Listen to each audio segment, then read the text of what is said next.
Bonjour à tous, ravi de vous retrouver pour le dernier journal de l'année. Voici les titres de ce mardi 31 décembre.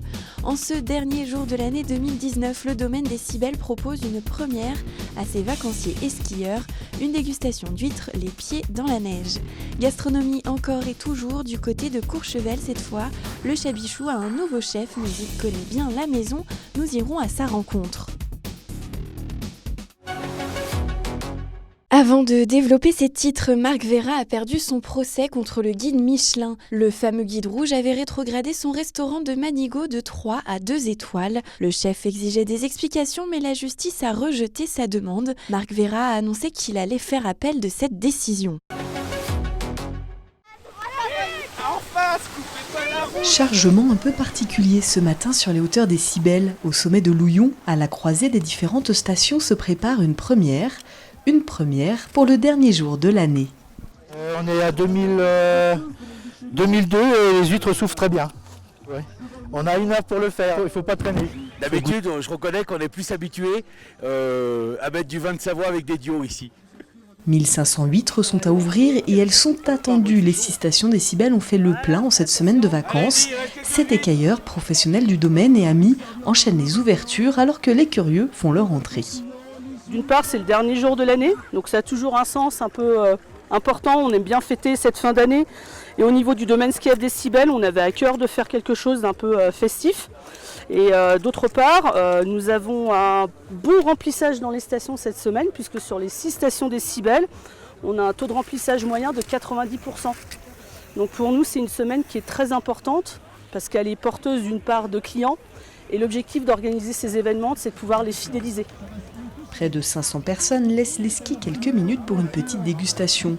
Tous se pressent autour du bar taillé dans la neige. Le plaisir des yeux rencontre alors celui des papilles. Je suis tout à fait connaisseur, je les trouve tout à fait délicieuses, elles sont bien fraîches.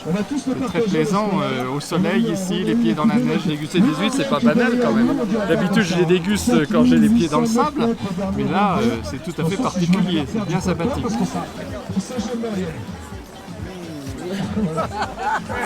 Très bien, impeccable. J'adore, je kiffe. Je suis très bien ici, moi, au Cybèles. C'est la première fois que je mange des huîtres à 2000 mètres d'altitude et j'aime bien, c'est pas mal. Je n'ai pas commencé encore, mais elles ont l'air très bonnes et très fraîches. Ouais, très bonnes. Elles sont nickel. Pour la photo, quand même. On s'éclate. La journée se poursuit sur les pistes pour les vacanciers. Un virage en douceur vers 2020.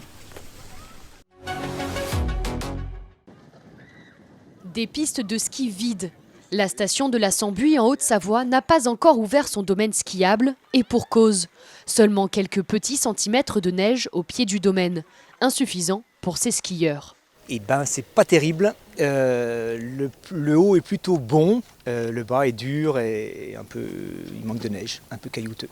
Il n'y a pas trop de neige, il a plu et c'est un peu verglacé, donc c'est moins agréable pour les jambes. Ouais. Seul un télésiège piéton est en marche, une situation qui n'étonne pourtant plus le directeur d'exploitation de la station. C'est la conséquence du réchauffement climatique, c'est la conséquence des températures qui augmentent. Auparavant c'était des chutes de neige, désormais c'est des chutes de pluie. C'est les vents chauds qui viennent du sud qui font fondre toute la neige qu'on a pris en une nuit. Les vacances de Noël, sur les 10 dernières années, c'est une saison sur 3 seulement où on peut faire les vacances de Noël en mode ski alpin. Des conditions météo dégradées qui impactent l'économie du domaine. Pas de personnel saisonnier pour le moment, les commerçants tentent de faire face. Aujourd'hui, on était une quarantaine de couverts. En période normale, on devrait être à peu près au double. Mais c'est déjà ça nous permet de sauver les meubles. Pour ce loueur de ski, les vacances de Noël représentent 30% de son chiffre d'affaires annuel. Alors, il faut s'adapter. Il y a des petites solutions intermédiaires. On arrive à louer des raquettes, à louer du ski de randonnée, pas mal, splitboard, ou encore des luges pour les familles. La luge, c'est justement l'activité choisie par de nombreux vacanciers. On luge, on glisse sur le ventre, sur le dos, voilà, très bien. Tout le monde est ravi. Tout le monde est ravi, c'est top la Sambuie.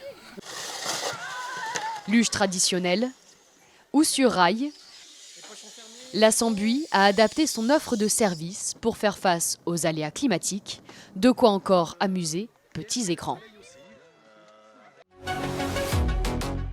Deuxième épisode de notre série. En 1979, le Chabichou recevait sa première étoile, après l'obtention d'un deuxième macaron en 1984 et près de 60 ans de service. Le chef Michel Rochdy a rangé sa toque, mais la relève est assurée. Rencontre ce soir avec le nouveau chef, avant de partir jeudi à la rencontre des employés dans le dernier épisode de notre série. Derrière ses fourneaux, Michel Rochdy s'est imposé comme le premier chef étoilé de montagne. Après 55 ans de service au Chabichou, il a transmis les clés de sa cuisine et de son savoir-faire à son fidèle second Stéphane Buron. Je n'ai pas débaptisé son fourneau. Son fourneau est toujours signé Michel Rochdy. J'ai voulu aussi reprendre toutes les anciennes photos de notre couple, parce qu'on était, pour certains chefs, un couple inoxydable, un couple de 32 ans de 4 mains. Le nouveau propriétaire de l'établissement, Jean-Claude Lavorel, a racheté le Chabichou l'année dernière à ses fondateurs, le couple Rochdy. Si le restaurant a fait peau neuve, la brigade entend poursuivre l'œuvre d'un chef doublement étoilé. Je ne vais pas changer mes méthodes de cuisson, je ne vais pas changer mes méthodes de sauce, je ne vais pas changer mes garnitures, mais j'ai envie que les gens arrivent à quelque chose, à une expérience. Mais l'expérience ne veut pas dire quelque chose de grandiose. Ça peut être quelque chose de très simple.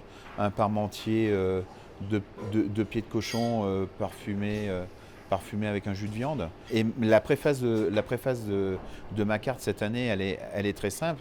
La simplicité est un art de perfection.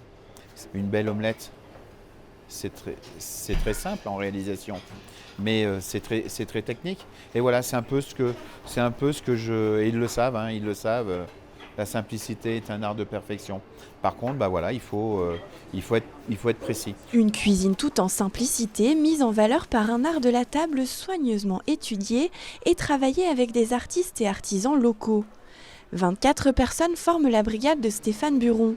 Et l'histoire s'écrit ici toujours en famille. C'est une grande histoire de famille, par la famille Rochdy, qui est aussi pour moi un grand-père spirituel, parce que depuis ma naissance, il m'a accueilli dans la cuisine, et aussi avec mon chef, qui est aussi mon père.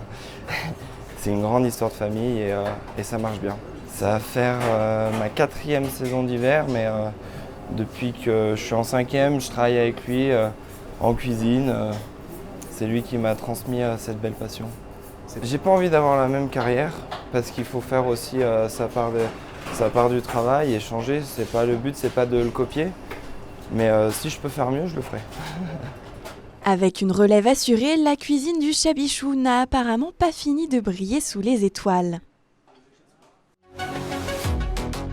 Avant de nous quitter, coup de projecteur sur une initiative solidaire pour le premier jour de l'année.